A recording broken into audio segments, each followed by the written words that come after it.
She looks sadder than a hog in a dried-up mud hole. Maybe help's on the way. What you mean? Lester Flatt and Earl Scruggs is supposed to be coming to town. Well, let's tell Granny. Well, that'll cheer her right up. No, wait, I gotta hear from him first. It ain't just for certain he's coming. I sure hope they do.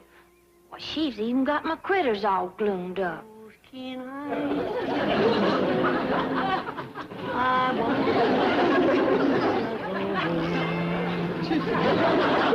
I wanna go home.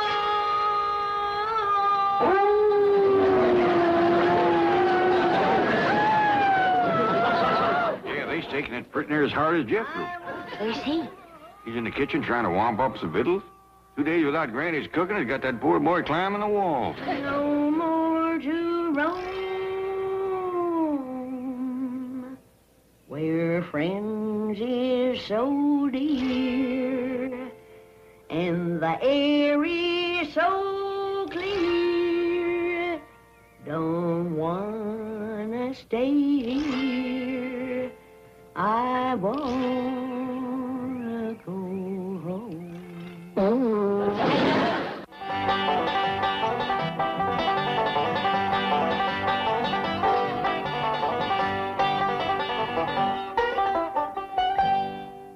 It sounds great, fellas. You want me to put that call through to the Clampetts now? Yeah, we're about through rehearsing. Okay. You know, Lester, if we hurry, we might get up there in time for some of Granny's biscuits and red-eyed gravy. Yeah. Come to think of it, Earl, I've had enough rehearsing. Me too, Lester. Me too.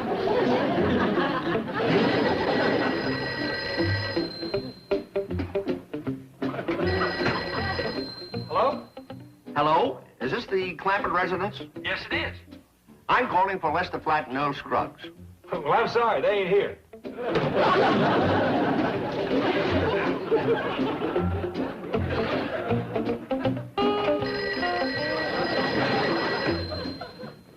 Hello? This is the stage manager at the Oak Room. Yes, sir? Lester Flatt and Earl Scruggs are here. Oh, I'm glad to know that. There was a fellow looking for him. Thank you.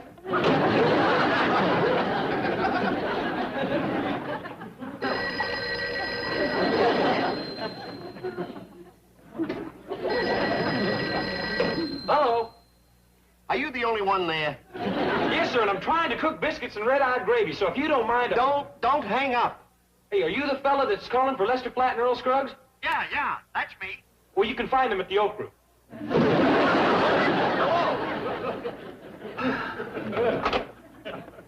I'm sorry, fellas. I keep calling the Clampetts and some goof keeps answering. Jethro. He must be the cook. Jethro? Well, he said he was making biscuits and red-eye gravy. Come to think of it, Earl, I could use some more rehearsal. Me too, Lester. Me too.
Fixing to shoot at?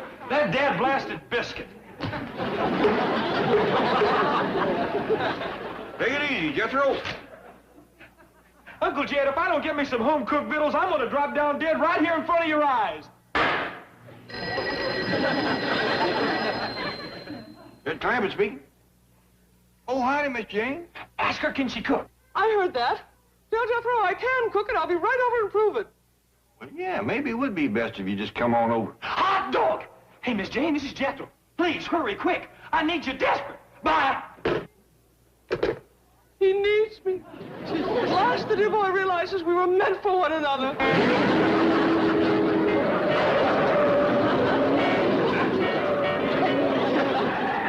I'm here, Jethro. Oh, Miss Jane, I've never been so glad to see anybody in my whole life. Jethro, you impetuous Romeo, put me down. This is all so sudden. No, it ain't. I couldn't sleep last night for thinking about it. Are you serious? I sure am. I ain't hardly ate in 2 days.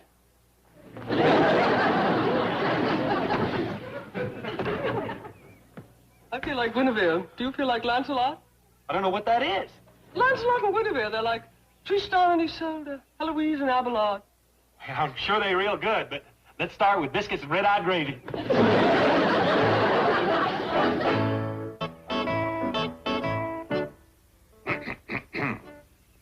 Granny? Miss Jade is taking over your kitchen. Yes, I want your recipe for biscuit and red-eye gravy. Look out.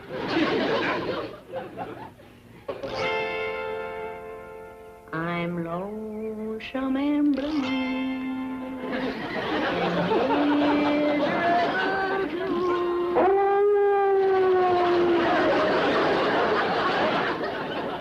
That is the first time I've ever known Granny to give away a cooking secret.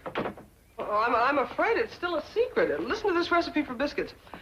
Into 1 whole heap of flour, stir 2 middling amounts of buttermilk, add a smidgen of... I don't understand. Well, them's mountain measurements. A smidgen is just a teensy little bit, just like that. 3 smidgens makes 1 pinch. 4 pinches equals 1 little bit. 4 little bits equals 1 middling amount. 3 middling amounts equals 1 right smart, and it takes 5 right smarts to make a whole heap. Hey, Uncle Jed, guess who's here? I'll give you 3 guesses. Lester Flatt and Earl Scruggs. Well, how'd you get it so quick? Oh, I kind of got the hint from them 2 fellas standing behind you. How are you, boys? Good to see you, Jed. Just dandy. How are you? Oh, twixt grass and hay. Boys, you met Miss Hathaway? Oh, sure have. Good to see you again, ma'am. Howdy, Miss Hathaway. How do you do? Miss Jane, if you ain't never heard Lester and Earl, you got a real treat coming. Mr. Clampett, I am a dedicated aficionado of these plectrum Paganinis. An amazing recorded repertoire, which I am fortunate enough to possess, is a veritable musical encyclopedia of our ethnic heritage. I never cease to marvel at the coruscating polyphonic textures produced by their artistry and virtuosity. Uh-huh. Like I say, if you ain't never heard them, you got a real treat coming. Yes. Well, if you gentlemen will excuse me, I must get to my biscuit making. Hey, let me watch. Mine come out a little crisp. Say, Jed, what happened to Granny? Hope she ain't sick. Just homesick, Earl, but your music is just the medicine she needs. Lead us to her, then. We'll do our plectrum picking best. Granny, my critters and me got together a band to play you some cheerful music. I don't want to hear no cheerful music played by no critters. Oh, come on now, Granny. Look how anxious they is.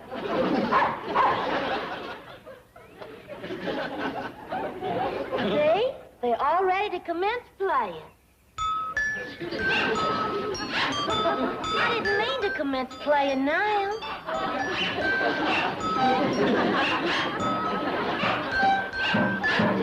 They can do better than that if I get them started together. Granny, but you didn't hear Cousin Bessie play the banjo yet. Well, she's the best one. I ain't listening to no ape play no banjo.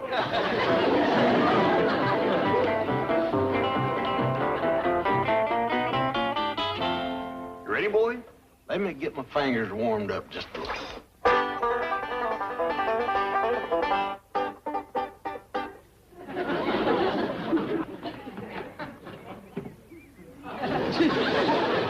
When you learn to play a whole number, come back.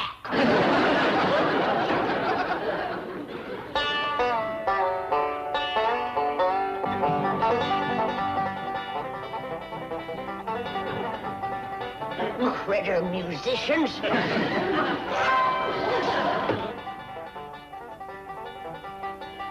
hairy little show-off.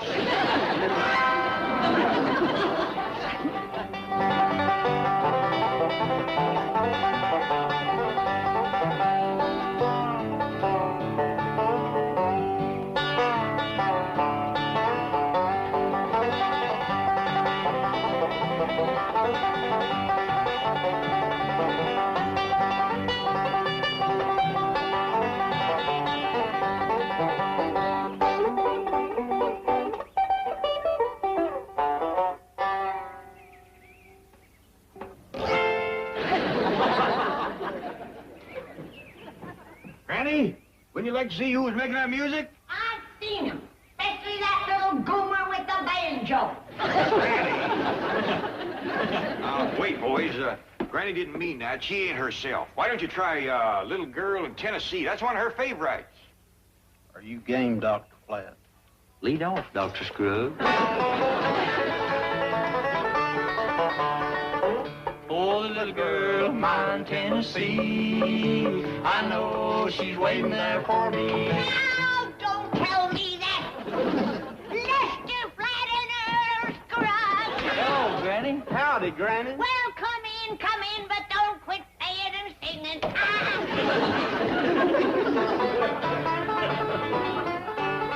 Lead off. Oh, a long, long time ago when I left my home down in the hills of Tennessee, left the sweetest little girl that was ever in this world, down in the hills of Tennessee. Oh, the little girl of mine in Tennessee, I know she's waiting there for me. Someday I'll sit down in that country town with that little girl of mine in Tennessee.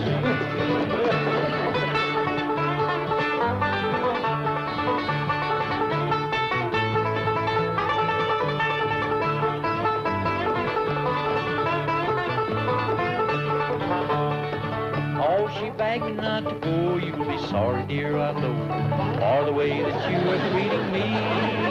So I rambled all around, and nothing could be found to take the place of her in Tennessee.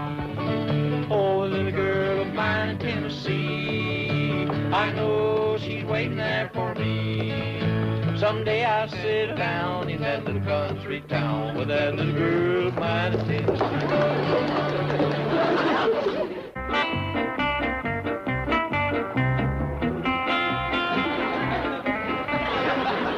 Please, Miss Jane, hurry with my biscuits and red-eyed gravy. Patience, dear boy. It's difficult enough to follow Granny's recipes without heckling. Miss Jane, I never seen nothing so pretty in all my life. It smells so good, too. Now, Jethro, you must learn to control your emotions when I'm busy at the stove. See, I shall be cooking for you all the time. You will? Of course, 3 meals a day. I ain't cutting down to 3 meals a day. No, ma'am. Not me, no.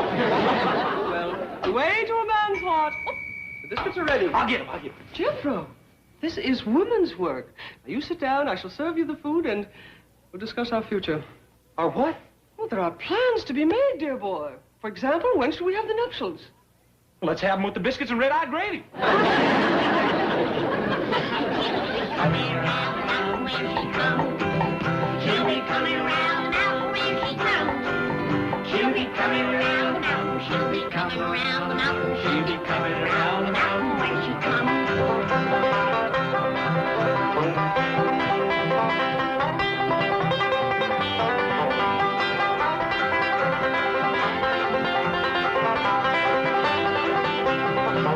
We'll be having red-eyed gravy when she comes. Lord, Lord. We'll be having red-eyed gravy when she comes. Yes, ma'am. We'll be having red-eyed gravy. We'll be having red-eyed gravy. We'll be having red-eyed gravy when she comes.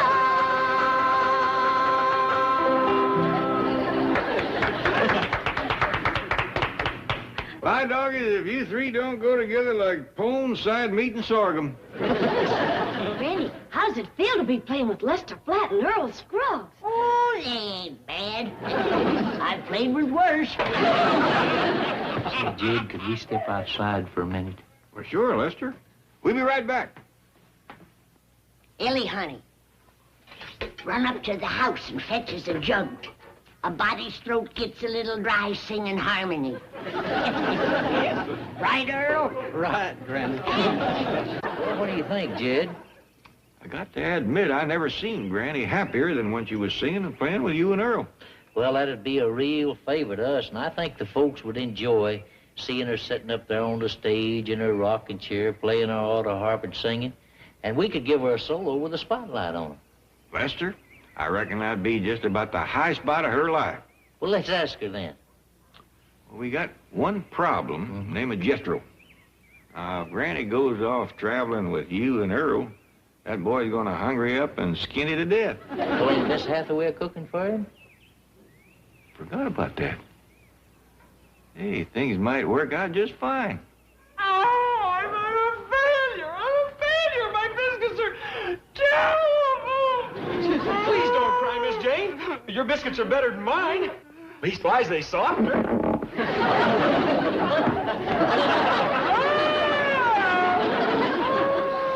And your gravy smells just scrumptious. The gravy's good? Well, I bet you it would be if I could get it out of the bowl.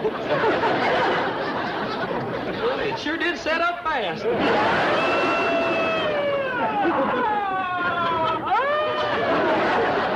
Jethro, you gotta drive me to town right away. Yes, ma'am. But first, you gotta fix me some biscuits and red-eyed gravy. I ain't got time for that. I'm going on the stage. To where? I'm going on the show business stage with Lester and Earl. I'm gonna play the auto harp and I'm gonna sing. And I got a lot of things to do before that. Finally learned how to play this thing, you know? Watch.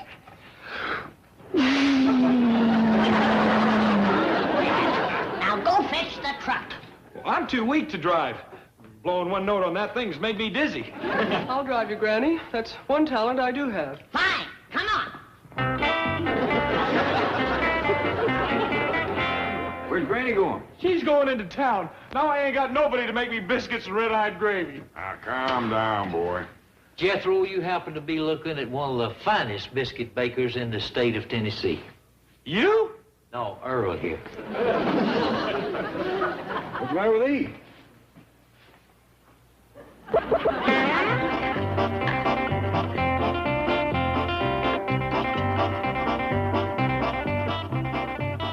Them's the best biscuits I ever ate in my whole life.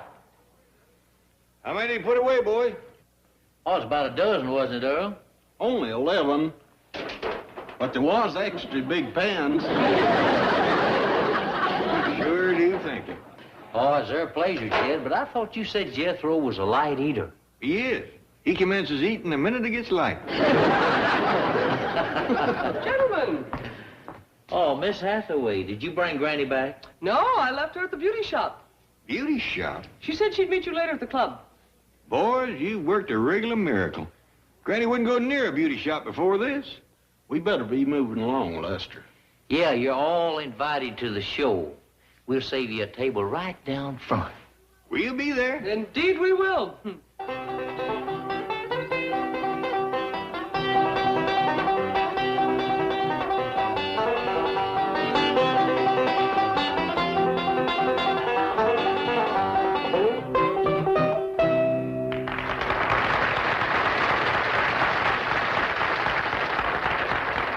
Oh, thank you, Fred. Ladies and gentlemen, we've been a little bit worried about our special surprise guest, but Fred tells me that she's here and she's ready. Earl, tell the folks a little bit about her. Well, folks, she's a little granny woman from way back yonder in the hills. And she plays an auto harp pretty near as old as she is. Yeah, and she's going to do authentic folk songs just like they've been done for hundreds of years. Now, here she is. Her first time in front of an audience, Little Granny.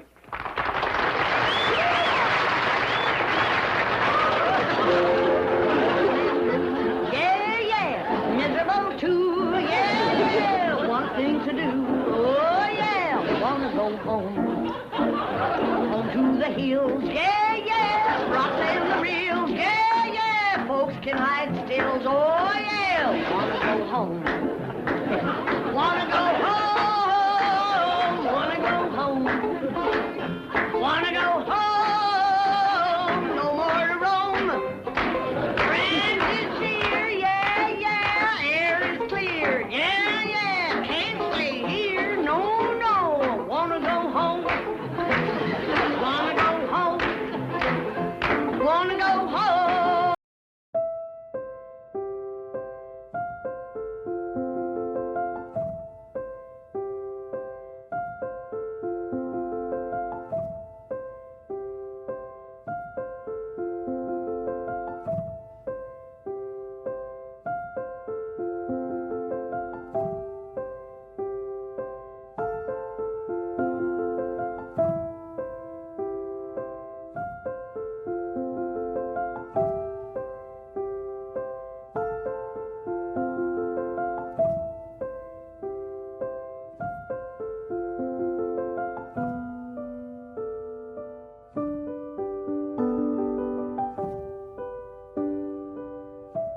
able to make my spring tonic.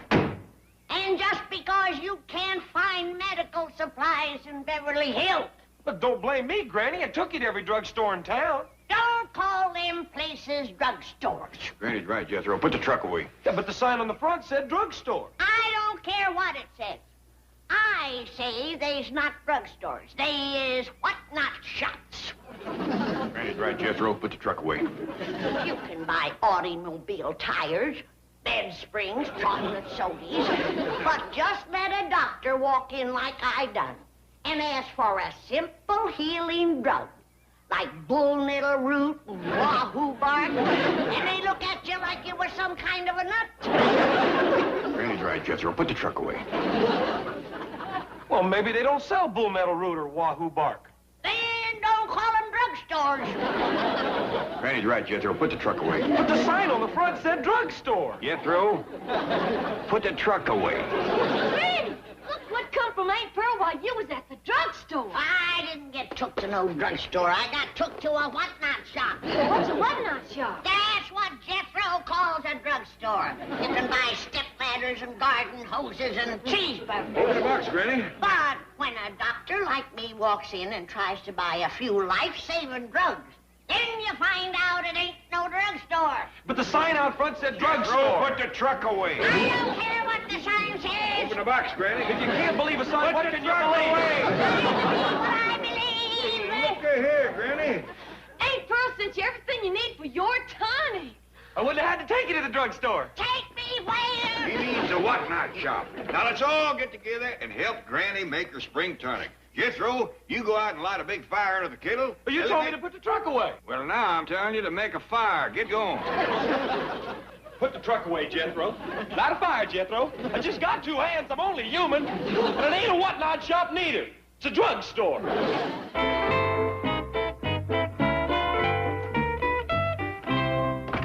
Chief, guess who is here to see you? Whoa. A member of international royalty.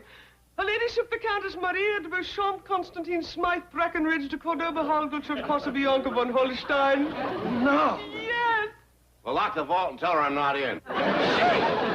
Look, I've run into these international freeloaders before. The longer the name, the shorter the bank account. But, Chief, Give me a name like Ford, Getty, Morgan, Clampett. the Countess is worth $100 million. Give me a name like Maria de Beauchamp, Constantine. Why am I being kept waiting? Oh, 1,000 pardons, your ladyship. 100 million pardons, Your Imperial Highness. I'm a countess, not a queen. That is a hand, not an ear of corn. Oh, forgive me, Your Royal Majesty. How may we be of service to your ladyship? Well, actually, the purpose of my visit here is to see the Clampetts again. Say, that's right. You became quite good friends of my Clampett. Just a year ago this time. Oh, yes, spring tonic time. That's what brought me back, really. You know, I was in Paris attending a party for the prince when I suddenly realized it was time for Granny to start brewing her magic elixir. So I just hopped in a jet without even stopping to change. The Clampetts will be delighted to see you. Oh, how are they? Richer than ever. I believe the Countess meant, are they happy? Are they content? I just answered that. Richer than ever. Oh, speaking of money, Mr. Drysdale, I'll be needing some. Now, would you please arrange to transfer $1 million or so from one of my Swiss accounts into your bank here? Oh, yes, Your Gracious Majesty. Stop nibbling on me. Now, I believe I have one of my cars in storage here, but until I can arrange for a chauffeur, I shall need transportation. Oh, my faithful and expensive secretary is yours to command.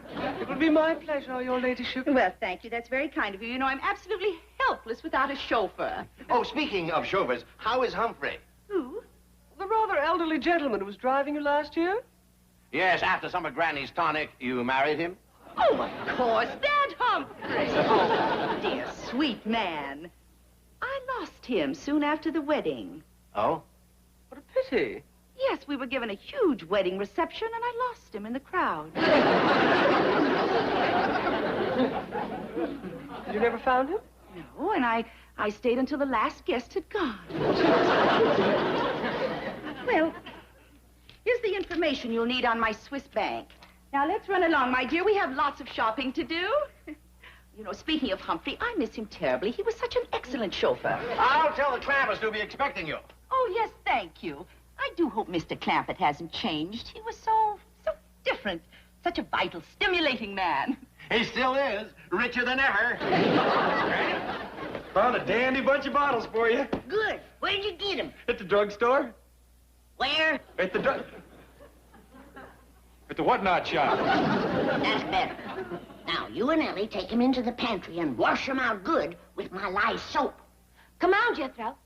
But, Granny, these bottles is what you call sterilized. Don't you worry. My lye soap will kill anything. Granny. Wash the bottles, boy. But, Uncle Jed. Wash the bottles.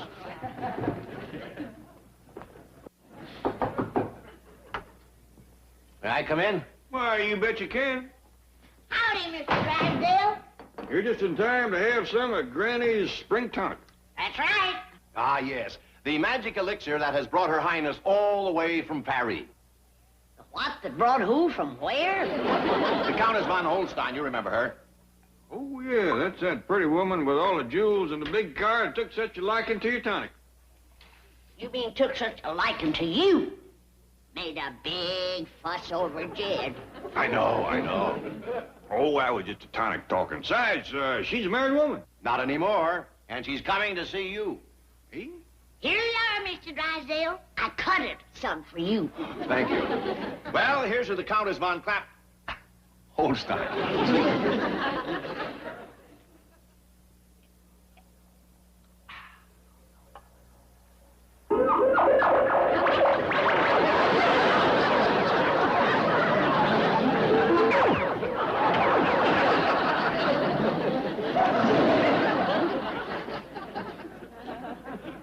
Yep, Granny, I think you got a good stout batch. Granny,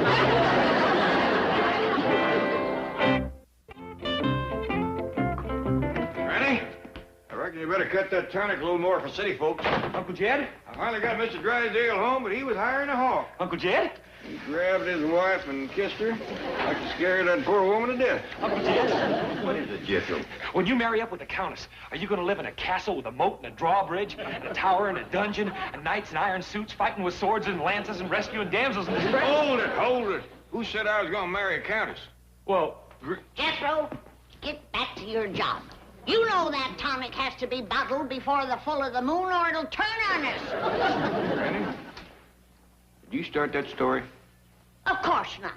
My granny told me that story 65 years ago when she first learnt me to make tonic. I'm talking about the countess. Who? well, the Countess, Granny. You told me and Ellie that... Jethro, get back to corking them bottles. And while you're at it, find one to fit your mouth. Granny, I want to have a little talk with you alone. Well, I'm awful busy, Jed. I gotta get that tonic bottled or it's liable to eat right through the kettle. Young'uns will watch it. Now, you come with me. Now, Jed, I ain't been feeling well lately. I think I'm coming down with something. I wouldn't want you to catch it. I ain't the one that's going to catch it. I was afraid of that. Granny, like I've been saying, what would a grand lady like the Countess want with a rough old cob like me? What do you mean? She came within that much tonic of marrying you last year. And that's another thing. No tonic, except as a going-away present. All right, Jed. When you two leave on your honeymoon, I'll give you his and her jugs. And I don't want to hear one word of marriage talk. Clampett, Granny, look who's here. Well, howdy there, Miss Countess, ma'am. Oh, now that's no way to greet an old friend. I didn't say nothing. Oh, Granny, how are you? Fine, and yourself? And how's the mister? Who? Your husband. Oh, I'm not married now. Oh, do tell. You know, the Countess flew 6,000 miles for some of your tonic. Well, I just made a new batch. Come on to the kitchen. It's, a mite too raw for drinking now, Miss Countess. That tonic ain't nothing to fool with when it's green. Really? Yes, ma'am. I remember when Granny used to make it in a hollow stump. After she drawed it off, many's the time I've seen that old stump get up and go off through the woods looking for bear. Ellie Mae, let go! Oh! Oh, Ellie Mae, you put him down. No, don't fling him. Now, young'un, stop that. Ellie Mae, you get off of him. Oh! Hey, say it! You're a knight! You're a knight! Now, the rest of it, what are you? I'm a damsel. Yes, there, both of you. I declare, Ellie Mae, you need a paddler. Just needs a more. Say hello to the Countess, Ellie Mae. Howdy, ma'am. Hi there, Miss Jane. Ellie Mae? Well, hello, Ellie Mae. Well, you're as beautiful and spirited as ever, I see. All she needs is a more to straighten her out. Howdy, your Royal Countessship. Hey, you got a castle? Why, yes, as a matter of fact, I have. Can I be one of your knights? No, you can't. Can! Can't. Now, stop that. You ought to be ashamed of yourself in front of company. All she needs is a more. It's a tonic. Really, that tonic ain't ready. I have a suggestion, your ladyship. Jethro here is an excellent driver. We could take this opportunity to get your car out of storage. Oh, would you, Jethro? You bet he would, ma'am. Go to the Countess, boy. I hope you come back and take victuals with us. You too, Miss Jean. Oh, I'd be delighted. Another time for me. I'll fix you something special, Countess. Oh, you don't have to do that. Oh, yes, I do. Now, you hurry back. What you gonna fix, Granny? My courtship special. Turnip greens and tonic gravy. Where'd that come from? It sounded like the kitchen. Uh-oh. Mr. Drysdale snuck back for another snort.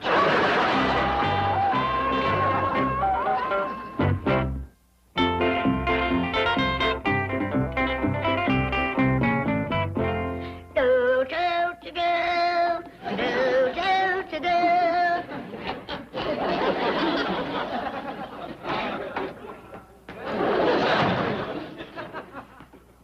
Get Mr. Drysdale home all right, Jed? Yep, but it was hard as braiding a mule's tail in fly time. I suspect he was a mite over-tonicked. I reckon he was. He grabbed his wife and went to hugging and kissing again. I was halfway home and she come running after me, yelling and screaming. Scared of him? No, she just wanted to give me this for a refill. Good stout batch this year, Jed. I put in a little extra angelica root and heart leaf. Yeah, you just want to be sure the Countess don't get a hold of none. Jed, that Countess didn't fly no 6,000 miles for my gravy. I mean my tonic. That woman is looking for a husband.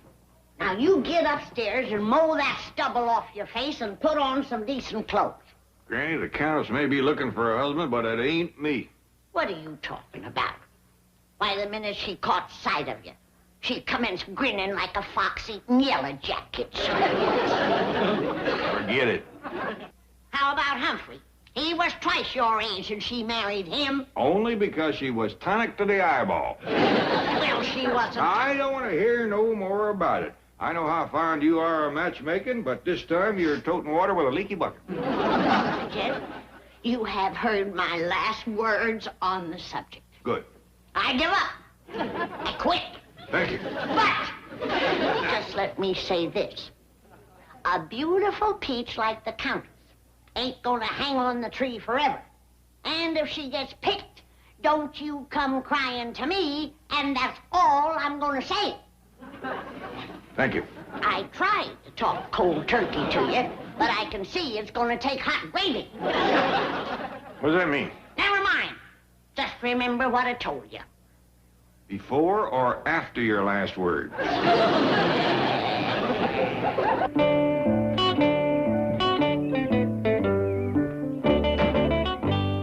How'd I do, Miss Countess? Was I all right? Well, your style of driving isn't as conservative as Humphrey's, but all in all, I think you'll make an excellent chauffeur. Does that mean I can drive you around all the time you're in town? Oh, I see no reason why not, if your Uncle Jed approves. Yeehaw! Let's go tell him. Oh, restrain yourself. We will not tell your Uncle Jed. We shall ask him. And perhaps I'd better do the talking. Yes, ma'am. Oh, boy, I hope he says yes. Sure would love driving that car around and wearing a fancy uniform. Oh, that reminds me, we'll have to get you a chauffeur's license. Hot dog! This is pretty near as good as being in night. Just one more thing, Jed, and that will be my last word. Uncle Jed? Hey, Uncle Jed, the Countess has got something to ask you. Hey, come on in, Countess. He's right here. Maybe she's gonna propose to you. Oh, Mr. Clampett, I'm sure that you and Granny remember Humphrey. Yes, ma'am, we sure do. We heard you lost him. Well, yes, I did. And I didn't realize until I came here how very much I need someone to take his place. Keep talking, Marie. Well, I think I found that someone. Here it comes. Of course, the final decision will be up to Mr. Clampett. Get ready, Jed. As far as I'm concerned, Jethro is perfect. Miss Countess, you're a fine woman, and I'm proud you asked me, but... Who?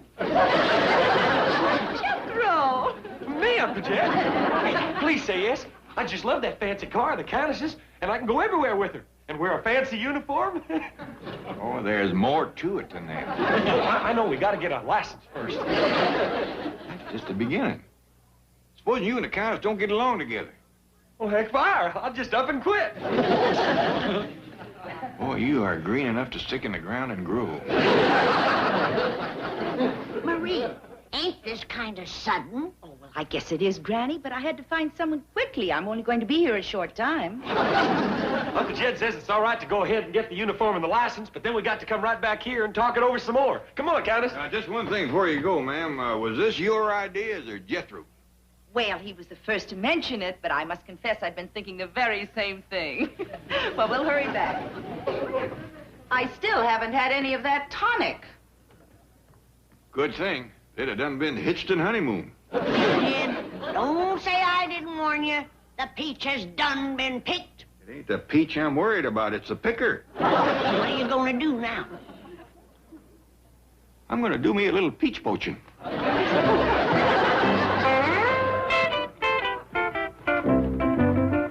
Well, now that's more like it. One look at you, Jed, and she'll leave Jethro by the side of the road. I just hope I can bring it off without hurting the boy. He's counting big on that castle and all. You can do it, Jed. There's more than one way to skin a cat. Yeah, but there ain't no way to do it that the cat's gonna like it.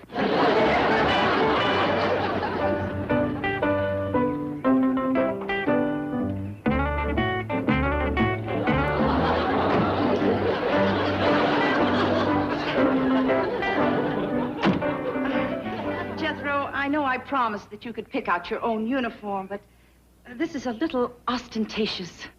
You'll like it even better when you see the hat. How's this? I must admit, it's even more ostentatious. Thank you. Let's go show Uncle Jed. Sure you don't need a little help, Jed? Oh, I reckon not, Granny. Hey, look what the Countess got for me to wear. How about this, Uncle Jed? Well, that's real grand, boy. It is better than that. It is ostentatious. Wait, Lily sees it. She'll turn green. Oh, Granny, I see you have some tonic. Is it ready now? Is it, Jed? It is.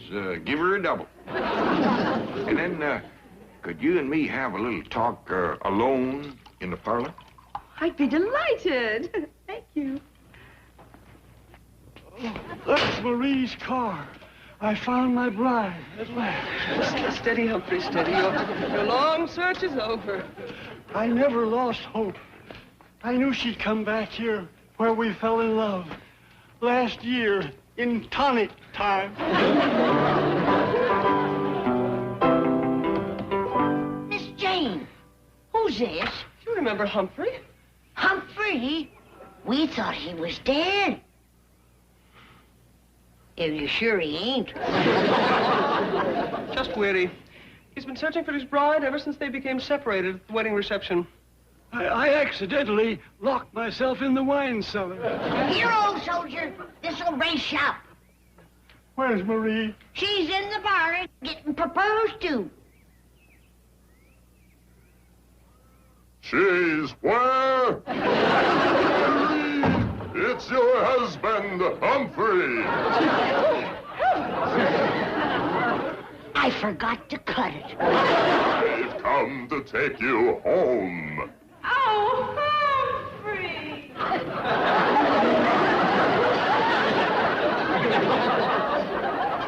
Was that really old Humphrey? No, Jed, that was the new Humphrey. I give him a double dose of uncut tonic. Goodbye, goodbye. We'll be back in tonic time.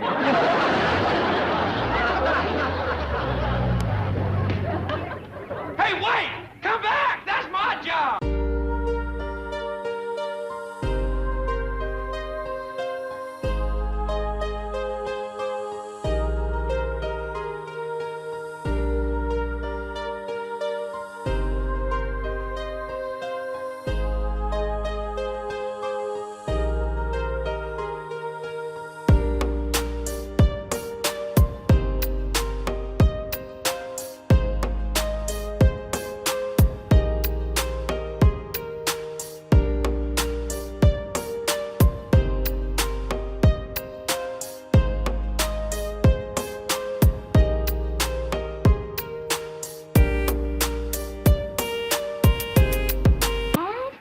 Shell. This looks like Redondo High. These are the digs of Big Daddy Jed and his far-out family, in whose bosom your glorious leader spent a whole day in the Twilight Zone. But he's loaded, huh? Ooh, friends, when it comes to loot, Big Daddy is the Jolly Green Giant. Is that you, Mr. Ed? Yeah, Ellie. Howdy. What'd she say, Shell? Howdy. That's like, aloha. Oh, Ellie Mae, this is Wiggy and Shaky, and that's Horace, the great poet, thinker, and philosopher. Well, howdy. Aloha. That's a cute little cat. Oh, well, this ain't no cat. Of course not. We're cats. That's a dog. No, it ain't. It's a kid. You're putting me on. Don't look like no kid I know. It's a baby goat. Ellie chick, could I have a few words with Big Daddy? Oh, you mean Paul? Yeah. What'd she say, Shell? Say Paul. That's like, Daddy-o, as in Mommy-o and Daddy-o. Now. Well, he ain't here. He's gone out hunting. Oh, that's a bad scene. I mean, like the rent is due in our coffee house, and I wanted to put the bite on Big Daddy Greenbacks for some bread. Oh, well, come on out to the kitchen. Granny will feed you. No, chick. We need some lettuce to feed the kitty. Well, Granny's got all kinds of victuals. What'd she say, Shell? Victuals, man. That's like tacos and pizza and burgers. Well, mount up, cats. We gotta fly. Dig you later, chick. If we don't find gold by noon, the landlord's gonna cool our action. Well, y'all come back now. Bye. Howdy. Where are we going, Shell? We are going to the bank and cop a plea with old Milburn tight fingers. Man, we gotta save the Parthenon West. You're dreaming. Drysdale will shoot us down in flames. Especially if he knows you're in on this gig. Yes, Shell, you bug that banker man. Cool it, cats. He'll never know it's me. Assume launch position. Blast off! I declare, Granny, the hunting in these Beverly Hills is getting sorrier every day. Me and Duke went as far back in the brush as you could go. The only thing we flushed out was a couple of real estate agents. I'll tell you something you can do. You can flush Jethro out of his room. Ain't he down yet? No, he ain't. Ever since the Countess gave him that fancy uniform, he ain't been worth his salt. Spends all of his time preening and strutting like a ruffled rooster. Good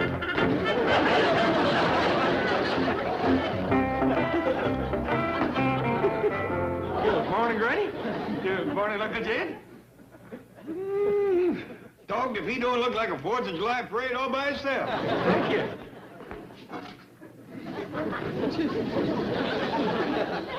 Ain't you done preening? Please, Granny, you're breathing on my metal. I'll warm breed on him if you don't get busy with your chores. But, Granny, you don't do chores wearing a uniform like this. Then take it off, because you're going to do something. I want my windows washed, killed, and split, and my turnip patch spaded up. But, Uncle Jed, that kind of work is for vassals and churls. I'm a dragoon. Well, with a uniform like this, I can get me a high-paying job. Doing what? Strutting around in front of some store or something. Give the place some class. Seems like it'd be worth a try. Be ashamed to let all this go to waste. Morning, Miss Hathaway. Good morning, Chief. What's going on? Who's in my office? A delegation of tenants from the Parthenon West. The what? That's the coffee house they've opened in that basement they rent from the bank. You mean those beatniks? I told you I wanted them out of that building. It never should have been rented to them in the first place. But, Chief... Never mind, I'll handle it myself.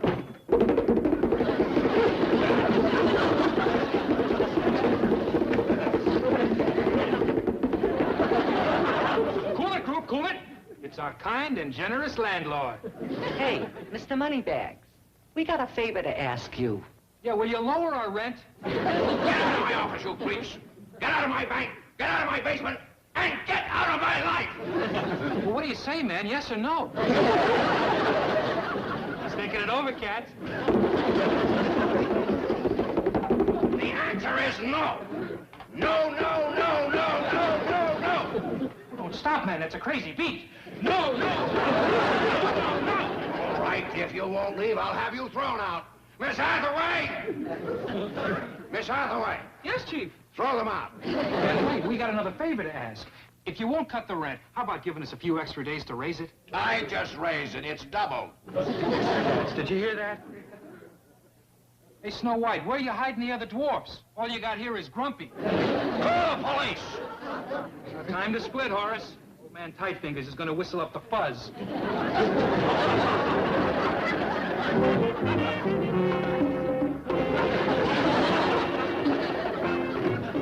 How could it happen? How could this dignified bank allow one of its buildings to become infested with those bearded termites? Well, as I remember, Chief, the man who rented it to them said they had excellent references. Cash. Well, just give me the idiot's name. I'll have his job. You've got it. What? It was you. Even so, this mistake must not go unpunished. But, Chief... No, no, no, no. What's fair for one is fair for all. Starting today, everybody's lunch hour will be cut to 30 minutes.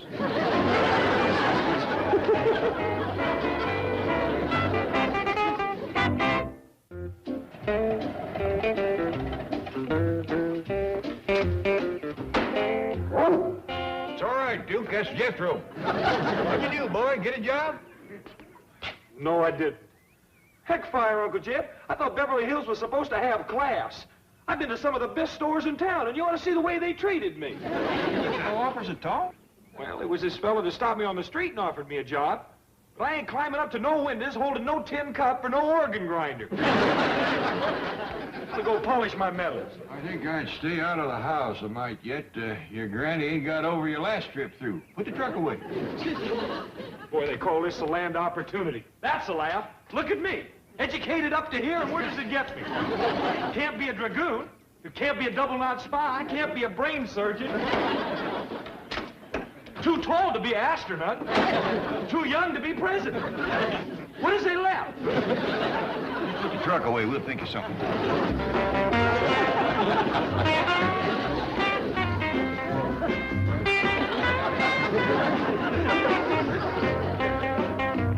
Cool it, group.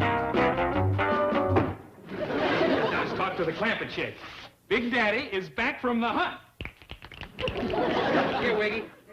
You keep the phone money. Now, you cats hold off the banker man while I go shake the money tree. Hey, Shelley, why don't you get this Clampett cat to put some muscle on the banker man? Yeah, you say he keeps all his bread in the banker's box. Big Daddy don't muscle anybody. Big Daddy is Mr. Good. Besides, Drysdale is his neighbor, as in love thy. Finds out we got trouble with the banker man, he'll close the bread line. Granny, Mr. Epps is here. You got his victuals ready? Everything he asked for. Couple of loaves of bread, some greens, and I throwed in some side meat and grits like Jed told me to. Did you put in something to feed his kitty? Yeah, but pussycats don't like lettuce, so I put in a nice big fish. Look who's here to see us, Granny. Well, Mr. Epps. Granny Chickie, lay some skin on me. Jed and Nellie told me what you was needing.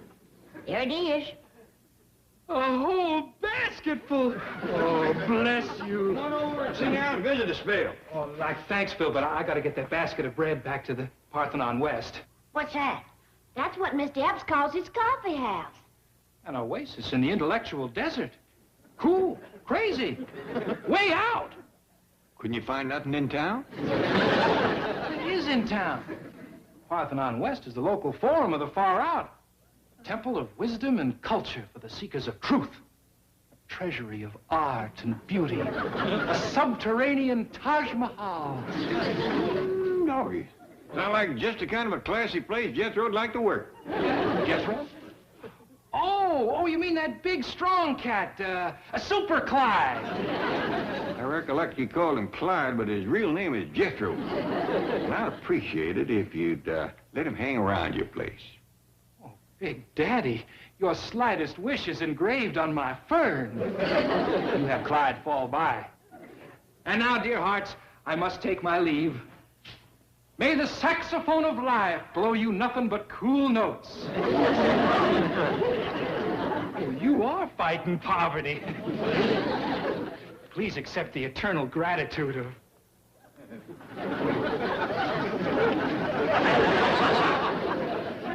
What is Charlie Tuna doing in my bread basket? That's to feed your kitty. They don't like lettuce. The rest of the victuals is for you. We put in everything you told Ellie you needed. Greens, lettuce, bread. Oh.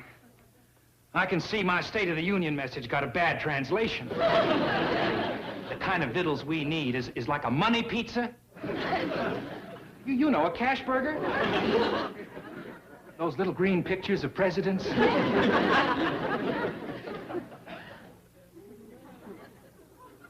Is this what you mean? Glorioski, it's the mother lode. Where did you young hoodlums get this money? Rolled some drunk? Now, don't lose your cool, Pinchpenny. We are paying guests. Yeah, talk nice, or we may split to a pat on Peel Street. Huh? I believe he means they might move to the Sunset Strip. Oh, good. The sooner the better. Man, is that gratitude after the way we have improved your property? Improved it? Man, look around. Why, just the presence of the great Horace gives this place class. All these priceless murals and frescoes. We've turned this deserted mine shaft into a Pacific Coast Guggenheim. Well, in all fairness, Chief, the basement was unrentable. Yes, and now the whole building's unrentable. That ought to take care of it. Why don't you, like, split back to your counting house? Scat! Does he sleep all the time? Chick, Horace ain't sleeping. He's thinking. Thinking? You don't talk much. But when he speaks, every word is a gem of wisdom. Could you get him to say something now? You don't get Horace to say something. When he's ready, he just sort of comes on. Shadowways? Disturb Horace. Horace Schmorris, let's get out of this storm drain. You haven't won yet, you Skid Row trainees. I'll get you out of here by having to flood the place. Or call in an exterminator. Or a dog catcher.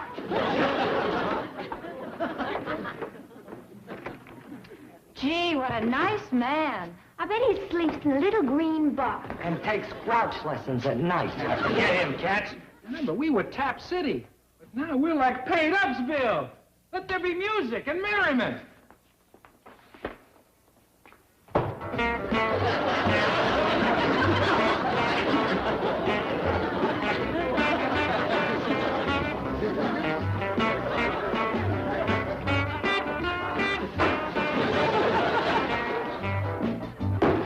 We're raided. Drysdale was sent in the Royal Canadian Mounted Fuzz. Courage, cats. It may only be Nelson Eddy.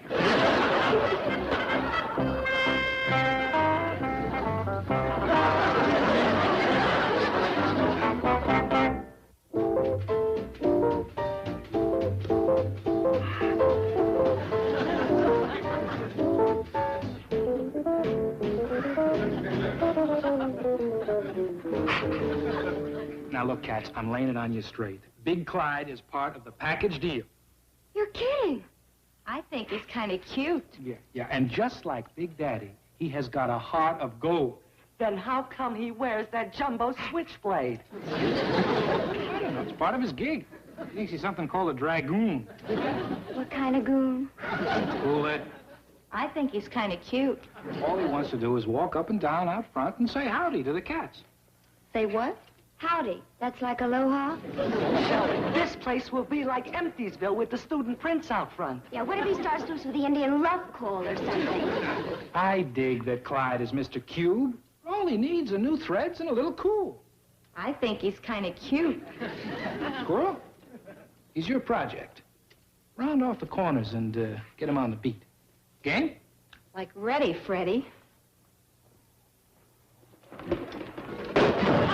I knew it. He's starting to rumble. Dang it, Wiggy. He's just Clyde Clumsy. I'm awfully sorry. Clyde, Squirrel. Squirrel, Clyde. Howdy, Clyde. Howdy, ma'am. But my name's Jethro. Sit down, Clyde. You're going to cool school.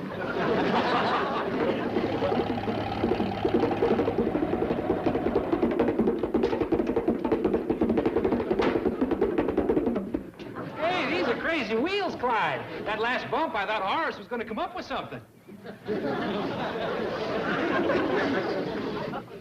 I won't be a minute. I just want to go and show Uncle Jed and Granny my new clothes.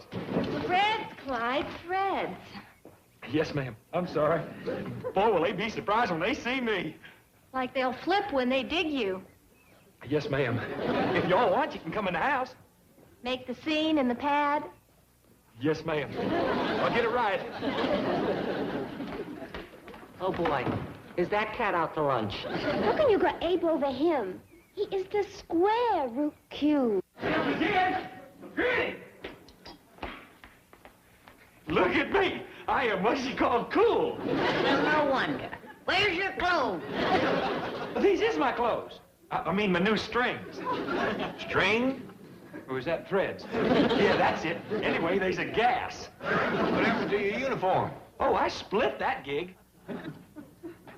You ain't making no sense. That's 'cause you don't dig the pad. But I'm a square 'cause I'm going to cool school. Cool school? Yeah. And my teacher's a real pretty ape, and she has gone chick over me. Where are we going? I'm putting you to bed. Sis, I can go to cool school, learn to dance, and be a jerk like Jethro. Oh, no, chick. You dance the jerk. Jethro is... You might have something there. I'm going to tell her she can't do everything I do, Big Daddy. He ain't your Big Daddy, he's my Big Daddy. He's my Big Daddy, too. Hey, neither. There's two. Cool it. He is the Big Daddy of us all. What are you doing, Granny? What you seen, chick? I'm putting the three of them to bed. Cool it. I mean, hold it, Granny. Maybe it'd be a good notion to let Ellie go to that cool school. Then she could tell us what these other two is talking about. Oh, you are tuned in, Big Daddy. We will have this chick and this Clyde so far out, you'll have to track them by radar. I still say put the three of them to bed. Oh, let us go, Paul. I mean, Big Daddy. It won't hurt the young'uns, Granny. Let's let him go.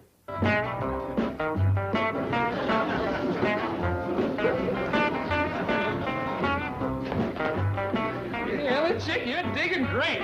You will graduate with honors. You know something, Squirrel? I'm going kind of chick over you, too. Oh, Clyde, I'm gonna have to keep you after school. Square. I'll teach that bunch of weirdos not to fool with me.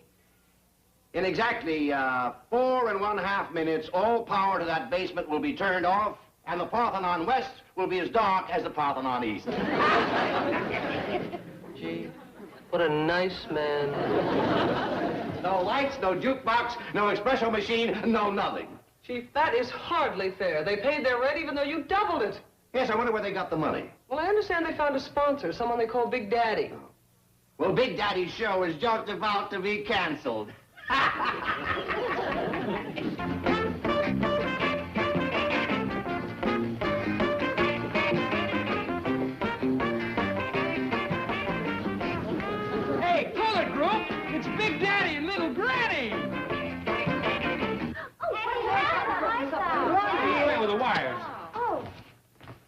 Why'd you do that? From what we've seen of the place, it's right nice. We didn't do it.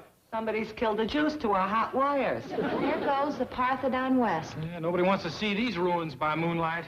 You mean you're closing up? What else? Without music and lights, we're like Finishville. Well, maybe Granny and me could help you. How can they be open? I don't know, but it certainly sounds like they are. Come on, we'll see about this.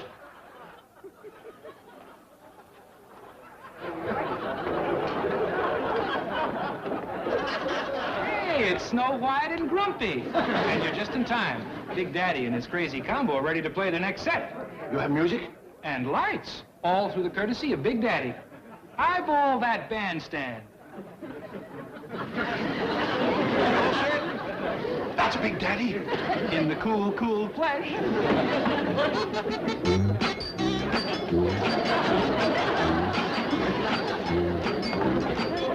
Well, don't stand there, Miss Hathaway. Let's Charleston. You know Charleston these days, you jerk. I certainly am. So let's Charleston.